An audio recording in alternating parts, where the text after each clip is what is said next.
Good evening and welcome to ILTV Weekly. I am Steve Liebowitz and I am pleased to welcome two new guests to our program. Dan Diker is a Harvard graduate with degrees in government and counterterrorism and homeland security studies. Dan was the Secretary General of the World Jewish Congress and is currently at the Jerusalem Center for Public Affairs. Amos Asael is the former executive editor of the Jerusalem Post and is a leading commentator on Israeli and Middle Eastern affairs and writes for the Jerusalem Report, the Wall Street Journal, and the Dow Jones Market Watch. Prime Minister Benjamin Netanyahu is just back from Australia and Singapore, which came shortly after his historic White House summit with U.S. President Donald Trump. The Prime Minister is currently trying to gain world support for his vision of an Israeli-Palestinian settlement that includes a demilitarized Palestinian entity.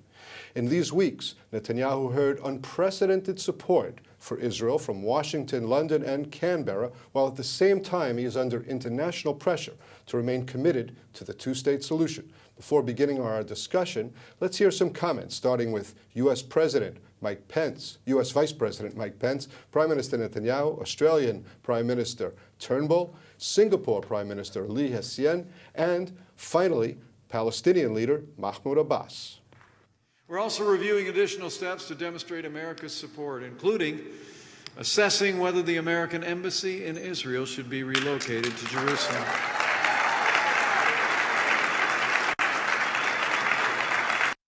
And President Trump is personally invested in forging a lasting peace in the Israeli-Palestinian conflict. Sheldon and I were talking about that issue just tonight. Under President Trump, let me assure you, America will support the negotiation process, but as the President said, any agreement must be reached by both sides, and where there will undoubtedly have to be compromises, know this: the Trump administration will never compromise the safety and security of the Jewish state of Israel. It's not conceivable that people will say the Palestinians should have a state and continue to call for the annihilation of the Jewish state, Israel. So obviously asking the Palestinians to recognize a Jewish state is mandatory, and people must do that. Secondly, we know that in the realities of the Middle East, if Israel is not there to ensure security, then that state very quickly will become another bastion of radical Islam. So this is what I've been talking about, and I've been talking about it for 8 years. I said we have to make sure that the Palestinians recognize the Jewish state, and we have to ensure that Israel has the overriding security control of all the territories, all the territories. Other than that, I want the Palestinians to be able to govern themselves and to have all the freedoms to do so, but not the freedom to destroy the Jewish state. They have to recognize Israel, and Israel has to have the residual military control. That's my view. It hasn't changed. Well, let me thank you. Thank you for that question. We do not support one-sided resolutions which condemn or criticise Israel of that kind. We haven't done in the past, and we won't in the future. It's a complex problem. It needs to be resolved by direct negotiations between the parties, and we certainly encourage that. So that is our position, and it's been consistent. We are a very committed friend of Israel. We are a very consistent friend. We've consistently believed that a two-state solution between Israel and Palestine, however hard to achieve, is the only way to bring peace and security to both peoples and to the Middle East. I told the Prime Minister this last year when we met. It's still our view. And today the Prime Minister updated me on developments and his reasons for being cautiously optimistic about things. And I explained Singapore's position again and expressed my hope for peace between Israel and Palestine. And we hope that will contribute to a stabler Middle East and a stabler world.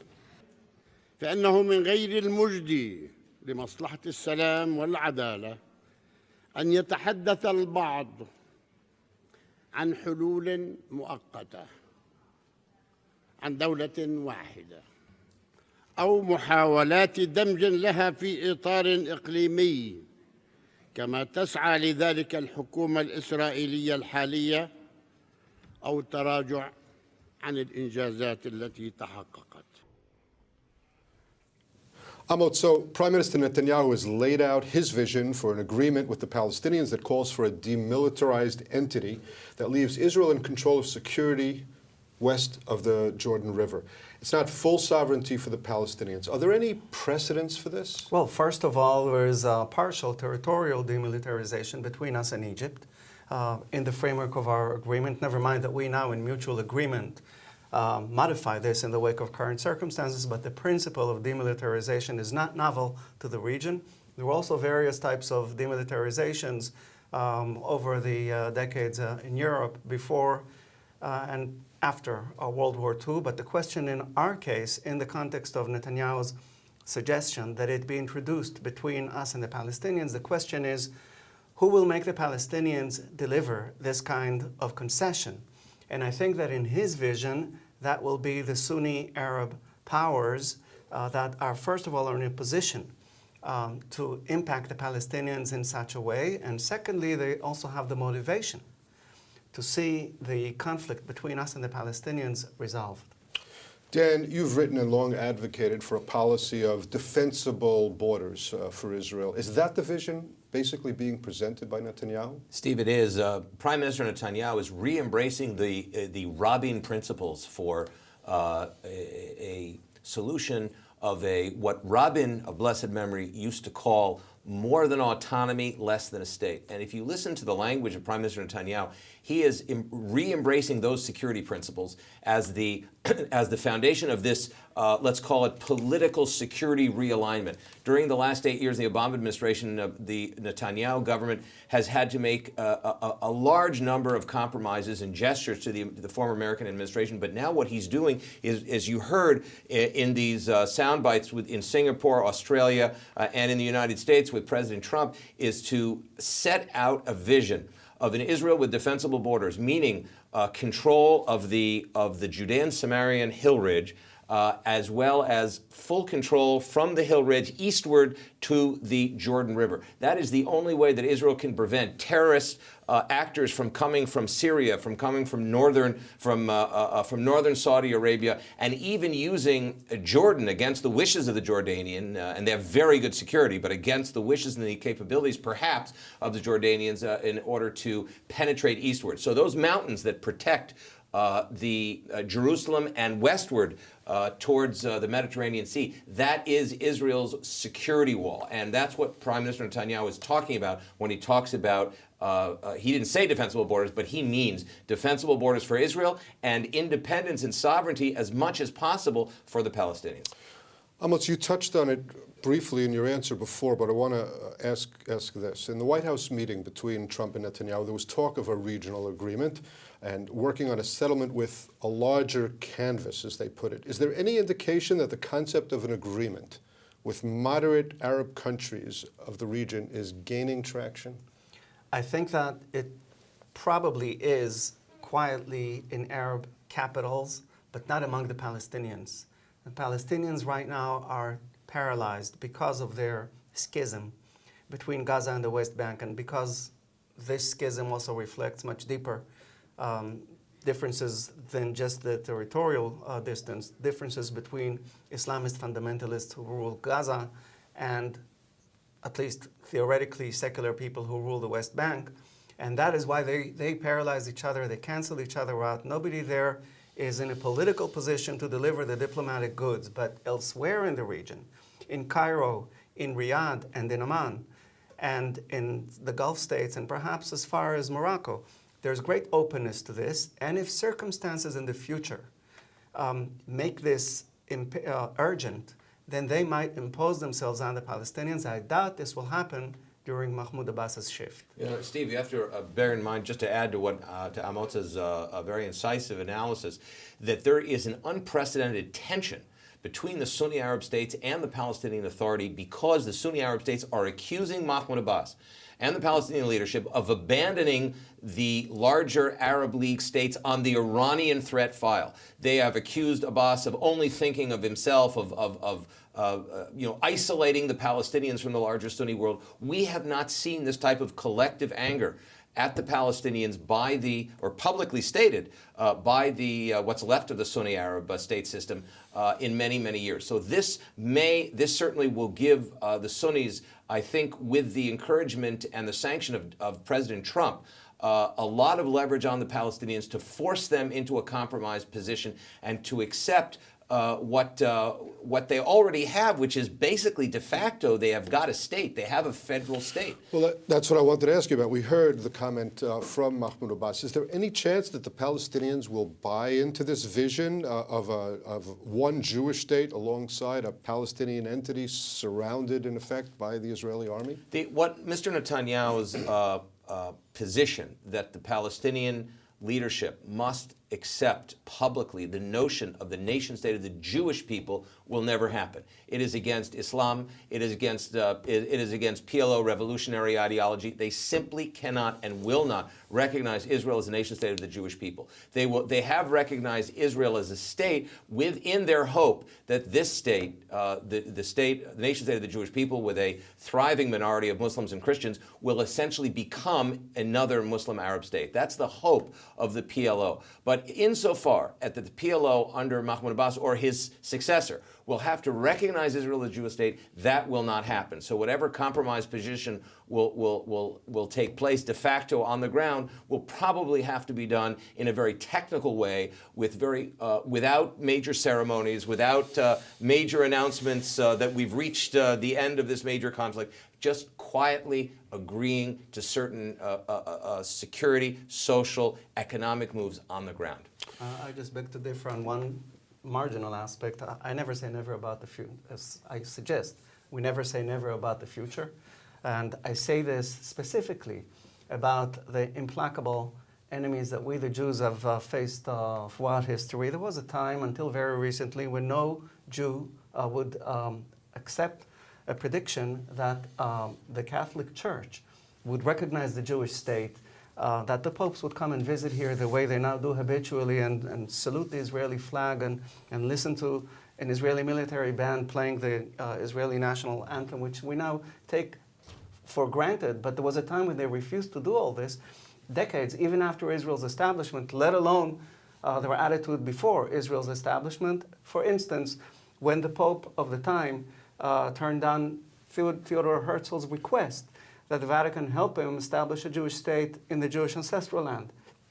This has changed dramatically, theologically, not only politically, not only opportunistically, but really in terms of the deepest Christian conscience, this has changed.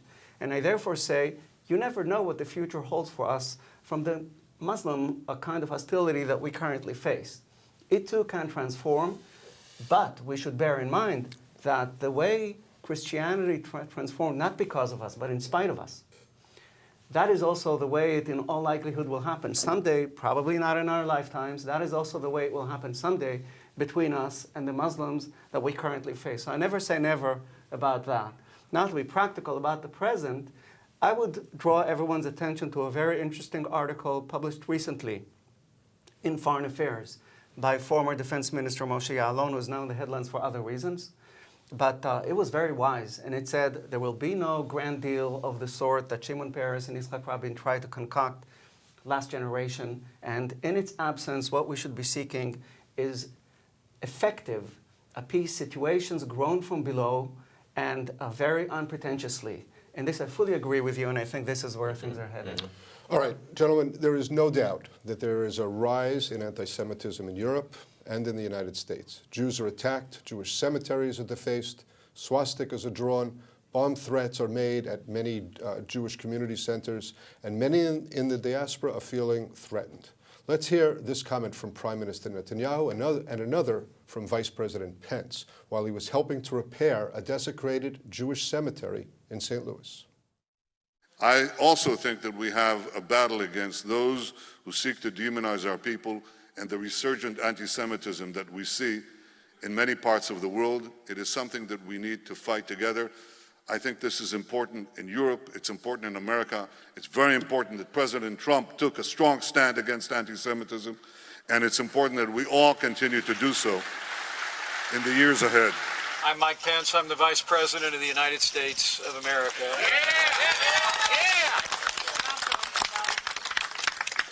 I spoke words earlier today in St. Louis that were from the heart. There is no place in America for hatred or acts of prejudice or violence or anti-Semitism. I must tell you, the people of Missouri are inspiring the nation by your love and care for this place, for the Jewish community in Missouri, and I want to thank you for that inspiration, for showing the world what America is really all about. On behalf of the President of the United States, let me just say thank you to all of you for coming out and showing the heart of this state and the heart of this nation in this place. You just make us all proud. So God bless you all.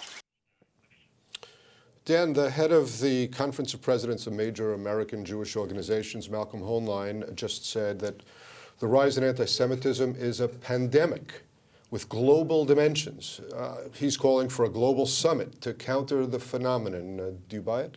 I do buy it. Malcolm Hoenlein is uniquely qualified from where he sits to have his finger on the pulse of anti-Semitism for the past 4 decades. There's a major problem here, Steve. We're seeing the convergence of Israeli, what they call anti-Israelism or delegitimization of Israel, political warfare against Israel. We see that in the BDS. We see that in the boycott, divestment, sanctions movement. At the same time, classical right-wing anti-Semitism seems to be reappearing.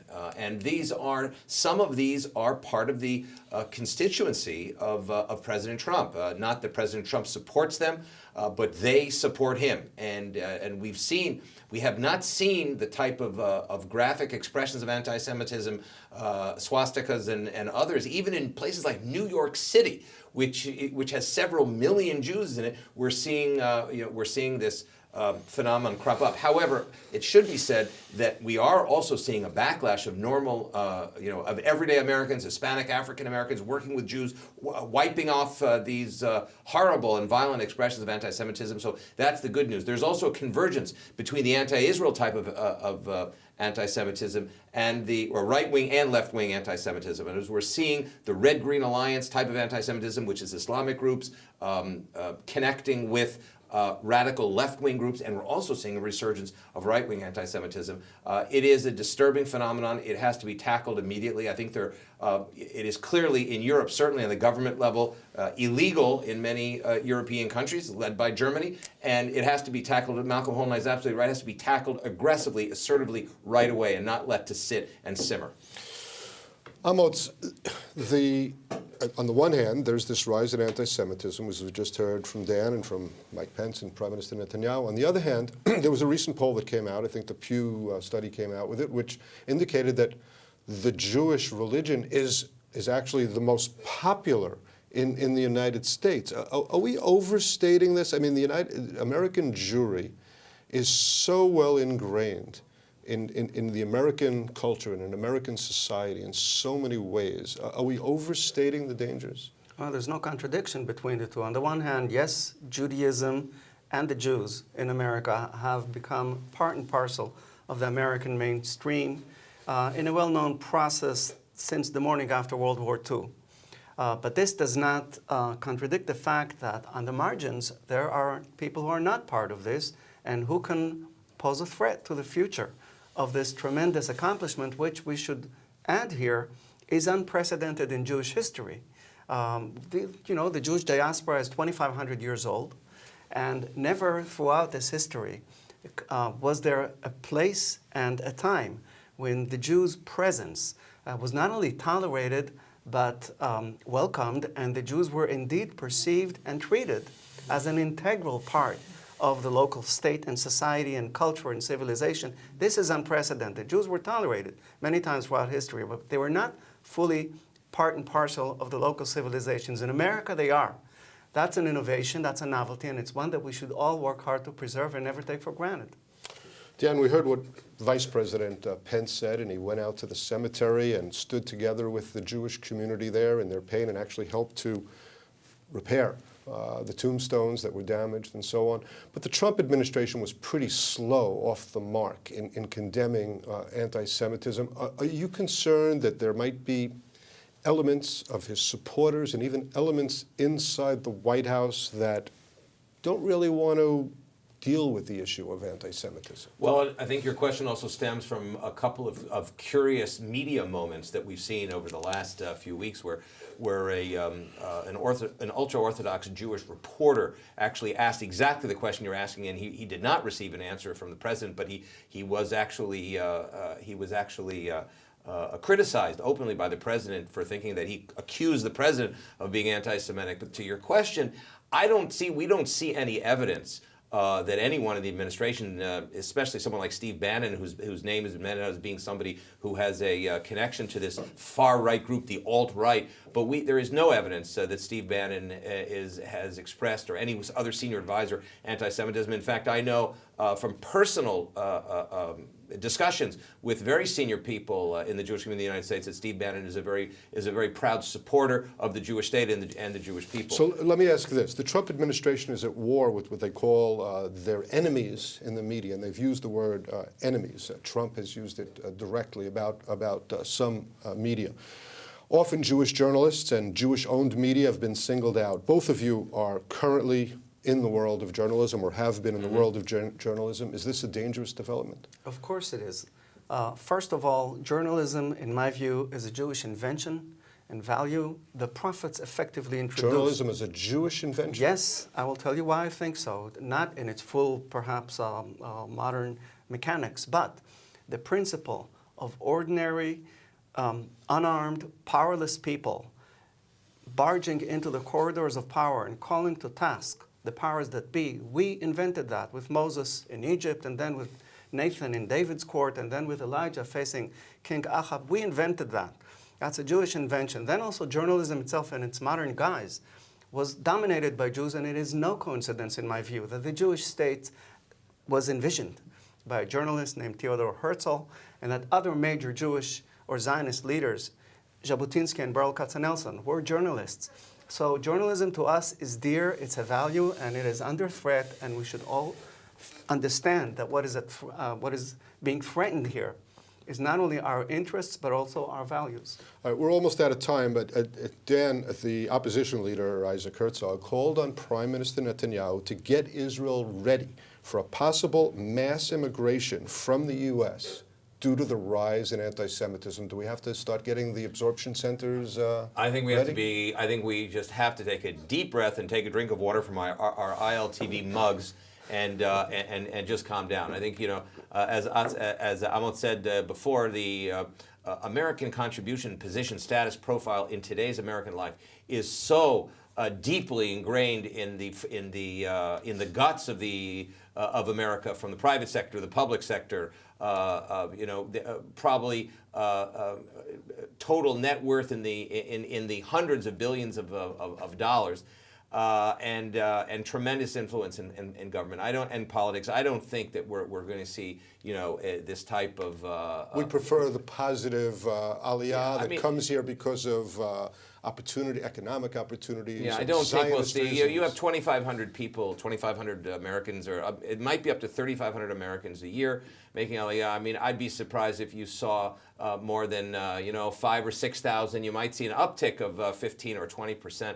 But it's very, very difficult to consider that we may see, like we did in the 60 years ago, pictures of reminiscent of Europe or even France in the last years. Where tens of thousands of Jews coming to Israel. All right. Well, I'm afraid that that's all the time we have for this edition of ILTV Weekly. I want both of our guests to promise right now that they'll be back on this program. I enjoyed Great pleasure. I enjoyed being with both of you, who are both, I consider, to be very good friends. Thank you, Steve. Thanks to our guests, Amot Asael and Dan Diker. I'm Steve Leibowitz, and until next week, thanks for being with us at ILTV Weekly.